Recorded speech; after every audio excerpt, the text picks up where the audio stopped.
Well, here we are, Renee, and there's a lot of people on the screen today. Tell me what is happening.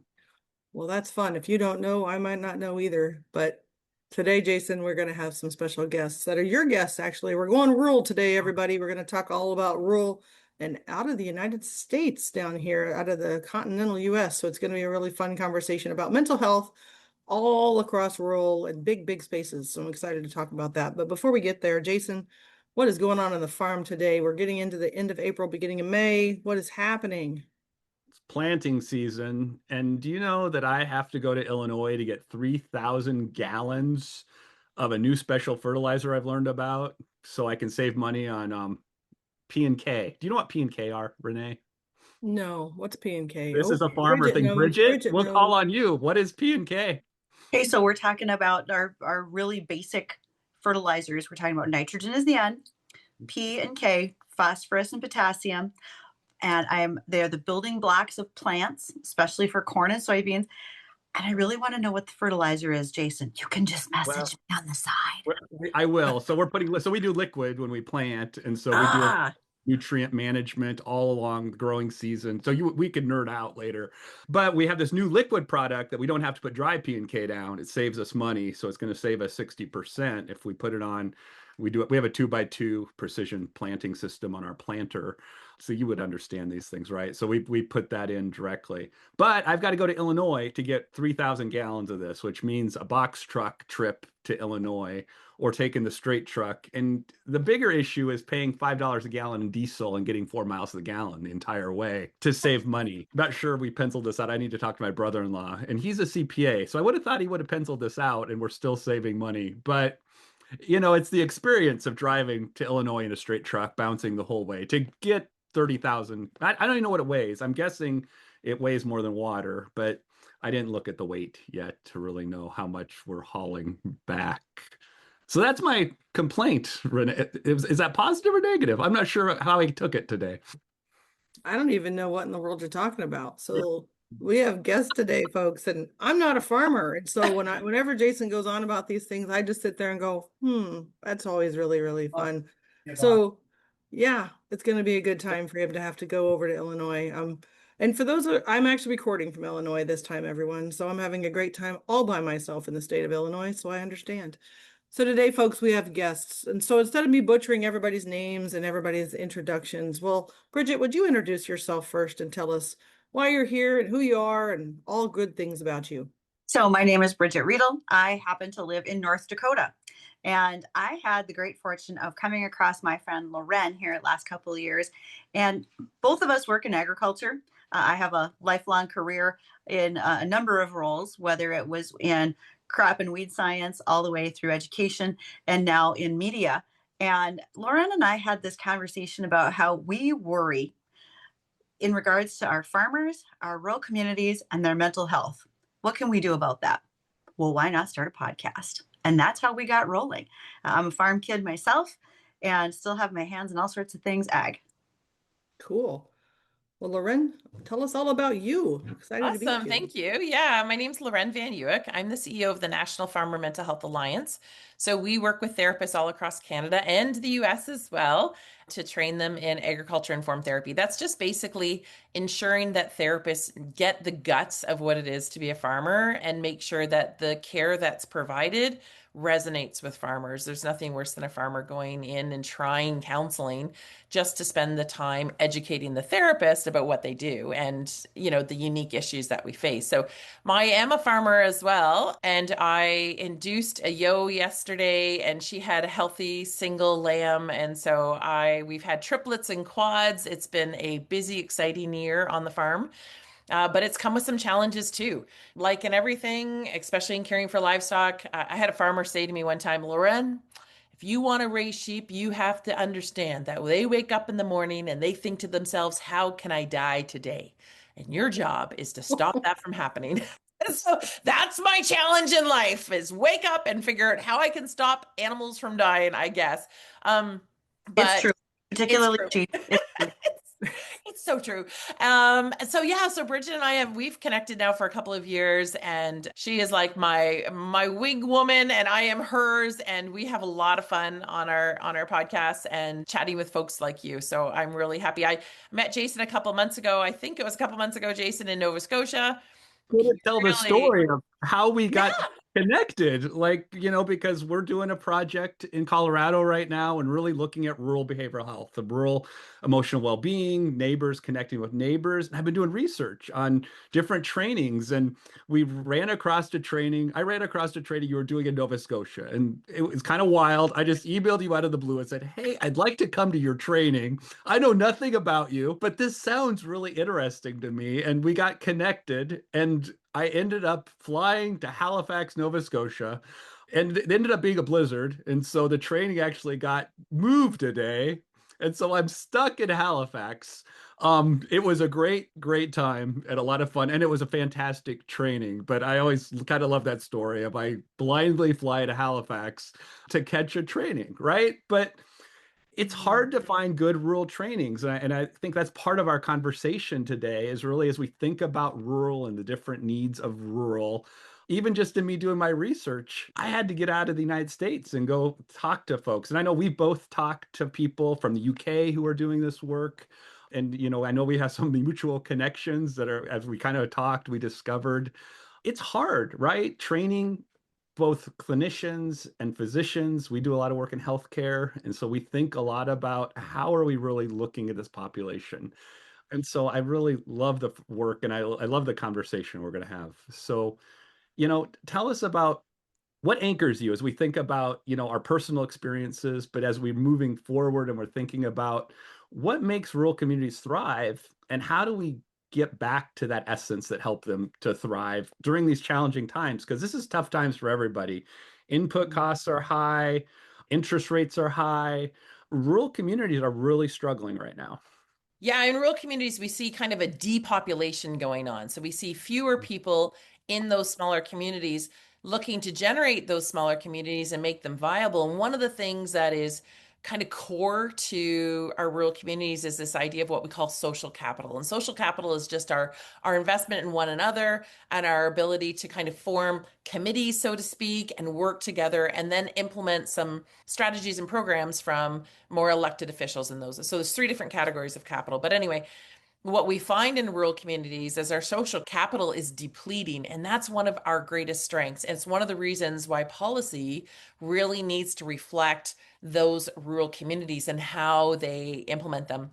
Jason and I talked a little bit about social prescribing when we were chatting, and that is a really key factor for our rural communities. Social prescribing just means we look within our communities for ways to support one another that might be outside of a specific health directive. And so I'm thrilled to see that piece is changing. And part of that is the work that Renee and Jason are doing from a policy standpoint as well. I think the most important thing to remember here when we talk about rural communities, so many folks want to bring everybody back into their rural communities that lived there in the 1950s. The chances of that happening are extremely low. People don't want to live there.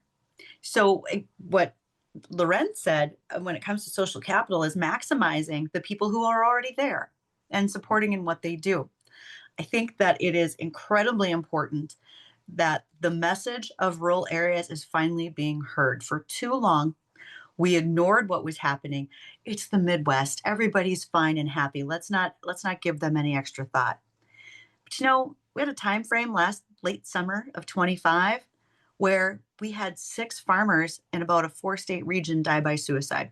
That's the ones we know of. How many farm accidents happen that we're unaware of, that don't have a clear causation? Mm-hmm. And it's not just our farmers. When I look at my small town, I live in a town of 350 people. When I look at this very small community, I see bankers who have to talk with those farmers every day. I see our equipment salesmen who carry that stress. I see the folks who sell crop inputs like Jason was talking about, our fertilizer and our seed, because they don't just farm one farm, they farm everybody's. So that burden is shared amongst the community. So what we have to do is focus on everyone as a community too. What are the things that we can bring back to the community that are good for our mental health, not just our economic health? Mm-hmm. And when you think about, I'll come in and speak for the kind of more urban city communities, they're struggling too, because a lot of the cities, especially like in eastern Iowa, those cities are developed on the agricultural business in that community. That's right. And so all of the businesses in the eastern Iowa area in our state were built around agricultural commodities. And so it is your banking, your lending, your mills, your seed facilities, your some of the experimental facilities that you're talking about. And so Iowa is a big agriculture state in general. And so when our rural populations are hurting, the bigger communities hurt too. And so a lot of times the cities don't even understand that connection at all, which doesn't Mhm. make any sense because there would be no industry in eastern Iowa and even in the bigger community of Iowa if we didn't have the farming around it, because that is the piece that is all built around. So I'll just think of all the different types of industries that come from farming, and the production of corn sweeteners and Mhm. ethanol, and just it just goes on and on and on. And so when people don't understand, when the farming community is hurting, everyone's hurting, it just hurts all of us. And so for one more piece, I've been dealing with my parents. I've lost both my parents recently and have an estate, and we're downstate Illinois, so we're not in Chicago. Everybody thinks of Illinois as Chicago, and once you're not Chicago, you're everything else. We're on the everything else, and it's all rural. Yep. And I supposedly in a city, but the city was bigger when I lived here decades ago than it is today because it lost all of its industry. And so it is a very poor Mm. community. It's just there's a lot of people struggling. And so this town that this is in is just not good either. And so you see what we're talking about here. It's impacting layer after layer after layer of people. And so we're all kind of in the same kind of boat. The economics of that are tremendous when you talk about the farm transition. First of all, no one wants to deal with their mortality. You look at the generations that have worked so hard. They started their farms, whether it was 100 years ago or whatever the case might be. They transitioned it from livestock operations to what they do now. And some of these are multi-site, multi-million dollar operations. But now it's time to plan how it goes to the next generation. And there's no easy way to do that because you feel like you just got out of debt and now you got to put everybody back into debt. You have those who are non-farming heirs who basically want the cash, but the farming heirs are scared out of their minds that they're going to lose because they can't financially take on the risk. And in between all of that, you have that person who wants to make everything fair and equal. But the reality is in transition planning, when it comes to farms, land, it's not always fair and equal. And that is such a mental load on every generation that is involved in this discussion, and they don't know how to have good, clear communication to get through it. Why is this so staggering? And I think I might get this statistic wrong, but I'll be close. Somewhere in the neighborhood of 30% of farmland is going to change hands in the next 15 years. Mhm. That doesn't sound like a lot, but that's a third of the farmland. Will it stay in production? Will it be sold? And who's there to buy it? Mhm. All of I those things think factor into what that Renee said. statistic is higher. We just seen in all the publications what 79% of farmland is owned by someone other than the people farming it, Yes. right? And so that's staggering. And I can tell you, in my own farm, it's the same thing. I rent from my mom, right? It's her trust that owns all the farm or all of our land, right? I only own the farming entity, right? The LLC that farms the land. And so it's my sister, my brother-in-law, and my wife and I who are the farmers, but we don't actually own anything, right? And I'm probably in that skip generation where I may never own the land. It may go straight to my kids, hopefully, Right. right? And my nieces, if all goes well. And so I think we're in a weird time historically because we see most of the land owned by people over 70 or 80 years old. And many of those folks are still farming. I can think of my own neighborhood, the number of folks who are still farming at 80 years old. I can't imagine being 80 years old and still climbing up to the cab of the combine. I'm certainly wouldn't be checking as often how much I'm losing over the back. I can tell you that I would just count on the monitor to be correct and just go, right? Because I'm not getting in and out. But I think those are challenges. And so how do we have those conversations? Let's go back to the conversation because, I think about stigma and I think about how important it is to talk about these things, but how often there's still that resistance to have conversations. And I'm kind of brought back, Britt and I were able to sit in on a COMET training. The University of Colorado developed a further upstream training called Changing Our Mental and Emotional Trajectory. And it was really interesting to sit in on that and become a trainer. And that it's just something else to put on my list of things that I can train now, right? But interesting to see how they're trying to get further upstream. And I kind of compare and contrast that with some of the trainings you do, Lauren, when we think about how do we get further upstream, right?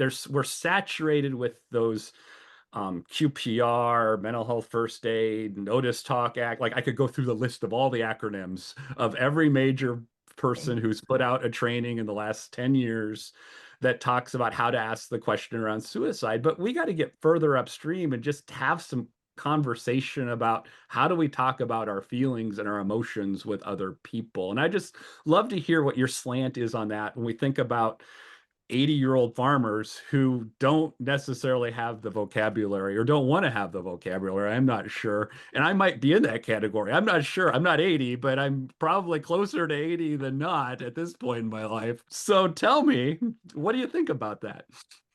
Well, you number one, you bring up a number of different points in there. The piece that we have with our 80-year-old farmers, one of the hiccups in this is that we have farmers who don't realize they're actually holding the next generation kind of hostage. Part of the reason we do that is because of our identity. As farmers, we have a hard time shifting our roles. We kind of tattoo them, which is where the root of stigma comes from. It's this, we tattooed this stigma, this slave back in ancient Greece, Anyway, the root of that stigma comes actually down to identity. And so as farmers, we identify as we are a farmer and nothing else. And if I can't farm, I can't do anything, which is really sad, to be honest, because when I think about the richness and the wisdom of our older generation, we're missing out on that as well. I often tell the story, if you wanted to, 20 years ago, 30 years ago, if you wanted to learn how to make a loaf of sourdough bread, what would you do? Well, you'd go over to grandma's house, and you'd sit down and you'd talk with grandma and grandma would show you how to do it. Now we Google it and we watch a video and we try to replicate it. And so we are missing, there's this gap in connection now between the generations. And because of that gap, the older generation, I think, really struggles with that sense of who I am and do I still have value? Am I wasted space? Or not, I don't want to say wasted space, but am I not needed anymore, for lack of a better term? So that's one of the cumbersomes when it comes to relinquishing the farm to the next generation. Is it really comes down to identity and understanding who you are and what you bring to the table. But some of the other pieces you talked about is the mental health and the development of language. And the reality is in agriculture we actually have a form of generational trauma. Renee, you talked about a little bit with the individuals who work with the farming community and how they're so interrelated. Interesting enough, what we see is a number of people who work directly with farmers bear the stories. They bear witness to the difficulties. So when there's a farm accident, somebody tells them something.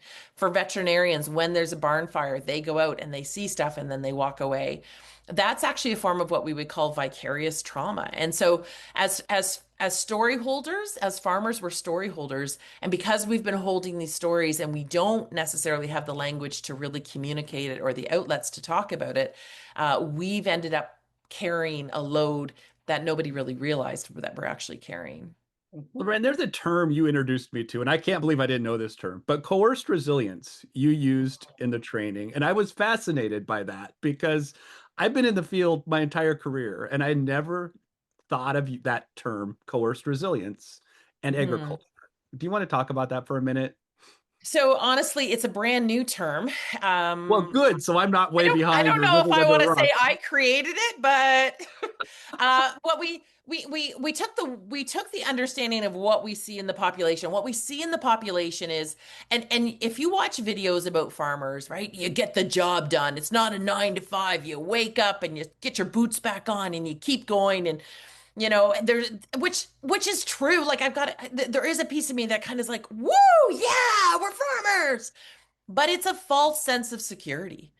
Because the reality is we are people and life hurts sometimes. And so coerced resilience is really when we put our head down and we keep grinding no matter what. And it's viewed as resilience. It's viewed as a healthy outlet or a healthy product of our determination, of our perseverance. But it's not actually. True, authentic resilience means we get help, we talk to somebody, we learn new skills. We sometimes pivot. I might go from raising sheep to say, I can't do this anymore. I'm gonna do something different. And I've actually had to do that in my life. A couple of years ago, we didn't love the genetics and it just was burdensome having the number of sheep we did. And so we sold them all off down to 5 sheep. And I wept as that truck left the yard because that was part of my identity. I'm a sheep farmer. And so I had to pivot. I was like, let's grow some other products and we'll open up a bakery and we'll have a farm store. And so that's part of resilience is learning that we can pivot, we can learn new skills, we can access help, we can learn how to communicate even about our own emotions in it. And that's authentic resilience. So I had two thoughts through this conversation, and let me set those up with the story that I was at a event this winter. It's all about farming, right? We're talking about hybrids and disease and so forth. And thankfully, I was asked to lead a panel of farmers talking about mental health and what they do to make things better in their world and the challenges they have faced. And I had a farmer later on in the day stop me and he said, I appreciate that. You tell me to talk to somebody, but who am I supposed to talk to? Because I'm afraid if I show weakness, my neighbors are going to rent my land away from me. My wife is essentially a single parent for 6 months out of the year while I try to farm. I don't want to burden her anymore.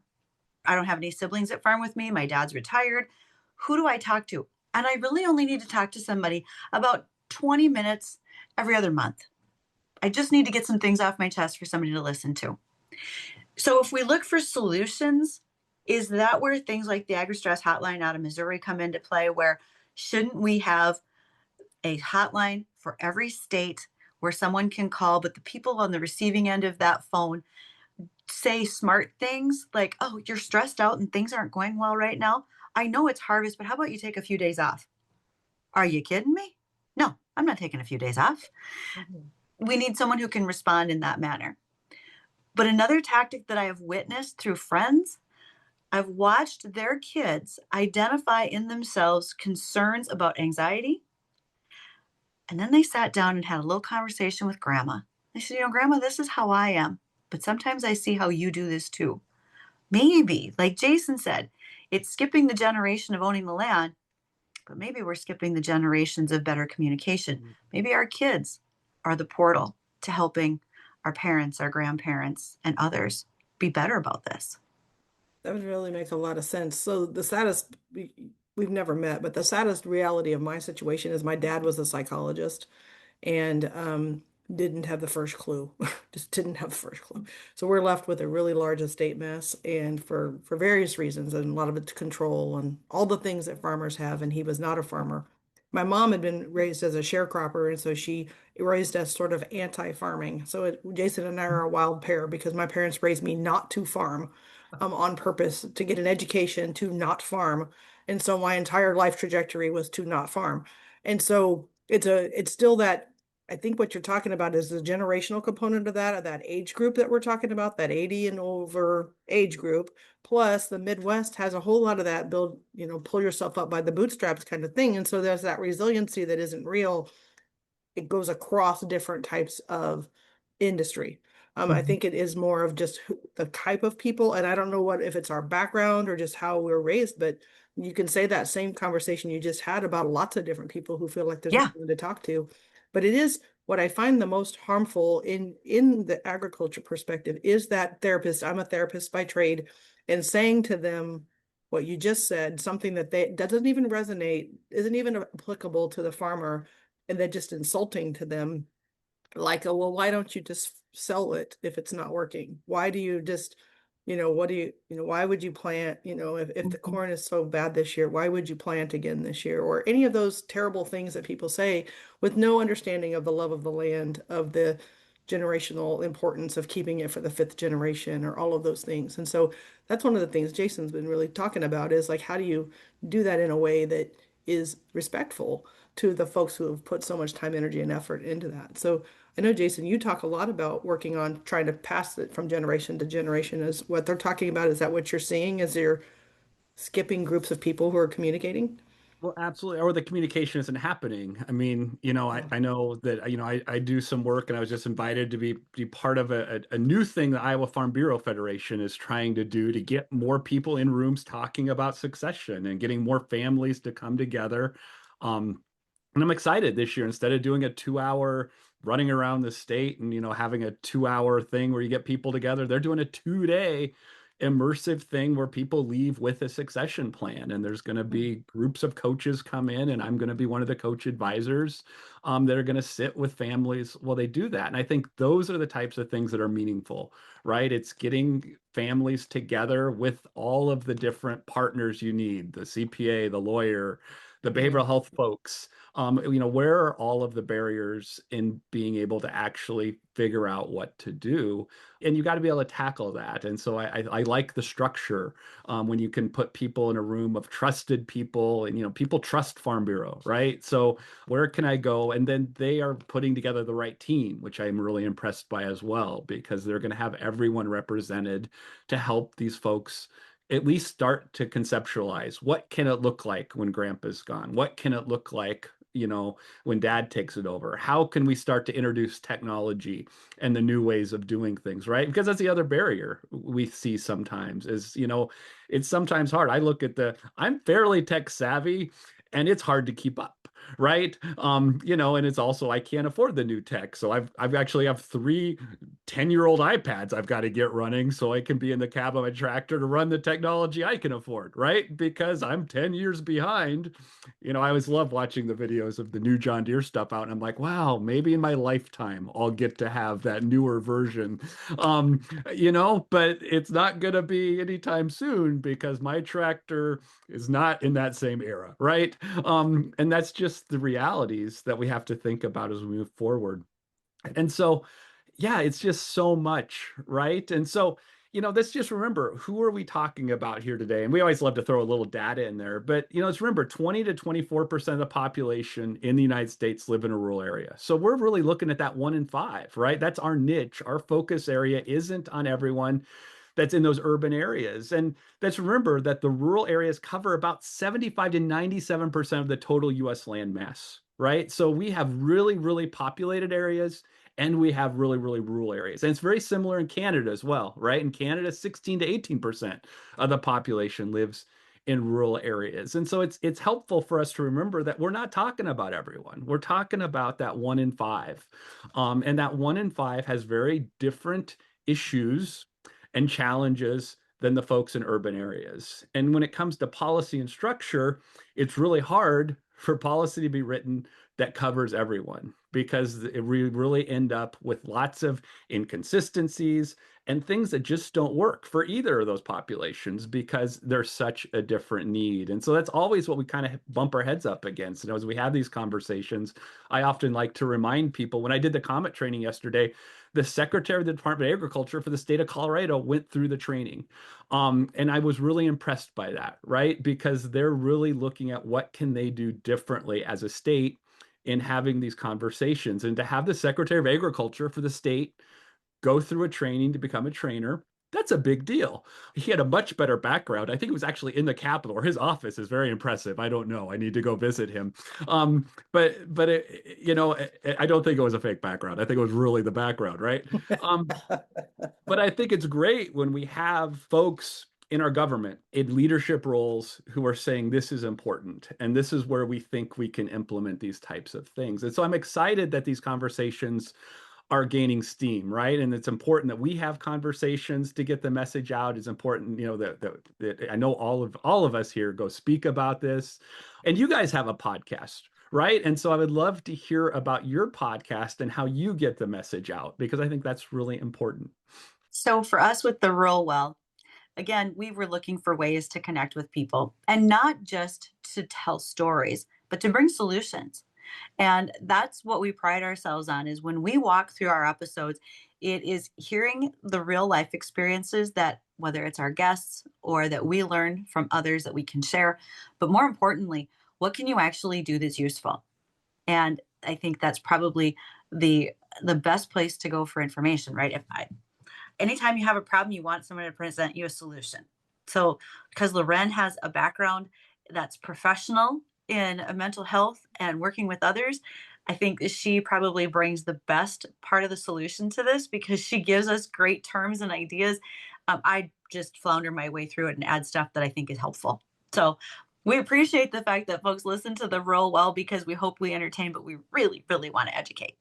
And we have had, I think there's nothing more encouraging. I'm sure you both have the same thing where people comment back, right? Like, we just had a comment because we had done a step parenting, which is, it's not a taboo subject. We have to talk about these things. Our families change on the farm, and the implications of those type of changes are really significant on the farm. And so we've had some of those comments of people who are like, oh my goodness, I really needed to hear that.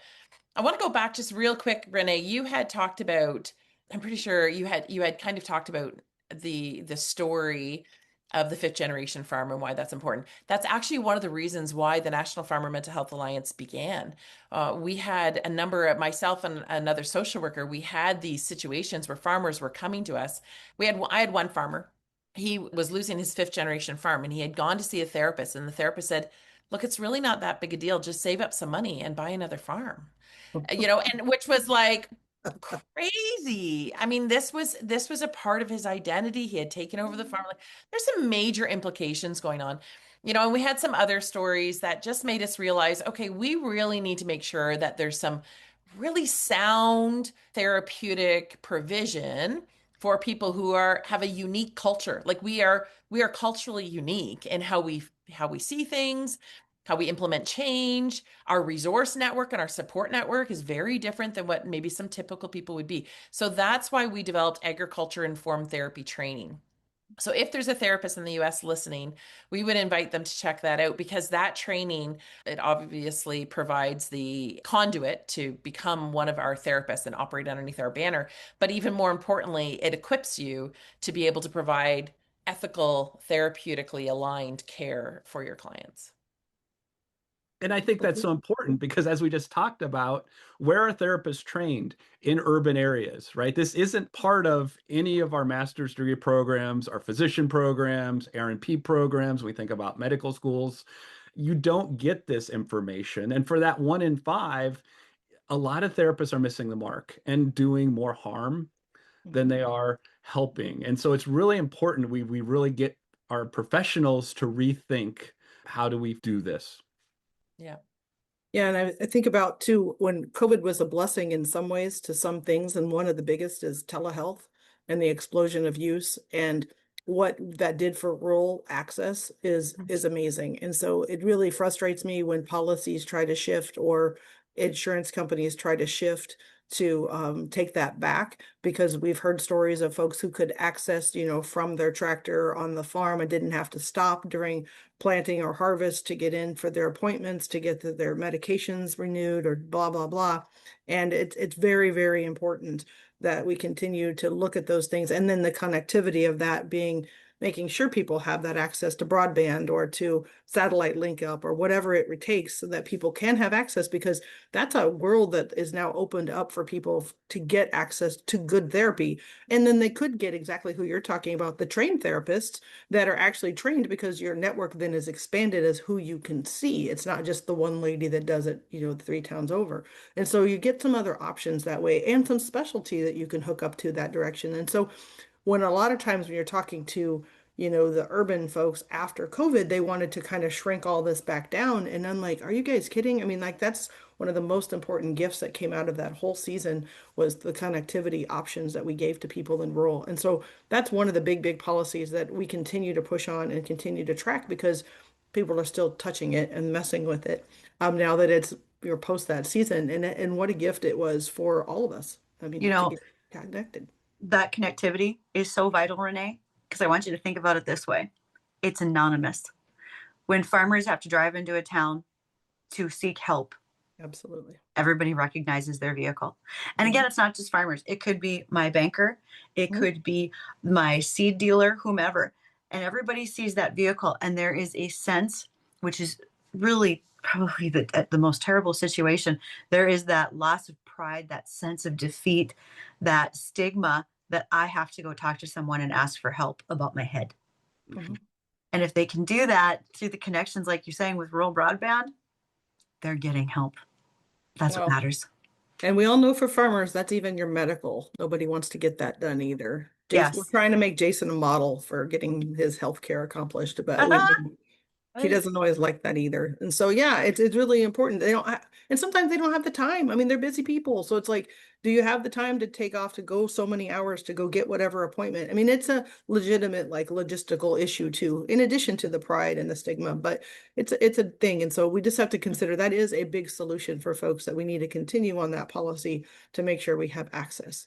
But before we are going to wrap this up, you guys have been fabulous. It's very nice to meet you. But before we go today, I always have what we call the Recovering Politician Self-Care Policy of the Week. And for those of you that did not know, I was a politician and I've been recovering ever since. It has really been a process. I'm not an alcoholic. I'm just a politician. And so today we're going to talk about travel. So for those of that have been following along in my personal life, I've had to do a lot of estate work. And so I spend a whole lot of time in another state because of course, nobody lived where my parents decided to stay long term. And so it's been a lot of work. And so with that, man, you just have to be flexible some days. There's two parts to my travel. I need to stay on schedule, so I need to be able to eat and to take care of myself and to sleep on time. But then the weather doesn't necessarily cooperate to get things done. So there's this back and forth tension of being on schedule, but yet being flexible. And so I'm really trying to work through that right now. And it's hard. It's a hard policy because I would like my schedule so I could sleep on time and eat on time and all of those things, but it just doesn't work when you're on the road. And Jason, you've been on the road everywhere too. That whole flexibility thing with the weather, you've been there. You've been stuck in multiple We've locations. I've been stuck in multiple. I mean, we're traveling more this year than ever between the projects in Colorado and Southern Illinois. And staying on schedule is, we talk about sleep a lot. Like, what's the number one thing we can all do? And it's hard as a farmer, right? Because planting season's coming up. I'm already sleeping less, right? I've been going to the farm every night, and I don't live at my family farm, so I have to commute 25 miles to get to my farm, and I'm getting home 9 or 10 o'clock at night, and I'm already like, I woke up tired this morning. I'm used to waking up refreshed. And so the same thing as I'm traveling, it's really thinking about how do I, and I've got to work on building exercise back into my travel habits because I like really good restaurants when we travel, Renee, you know that. And it's been rough. Like the after spring break, I realized I'm gonna have to get on a eating habit again that's a little healthier than where I'm at right now.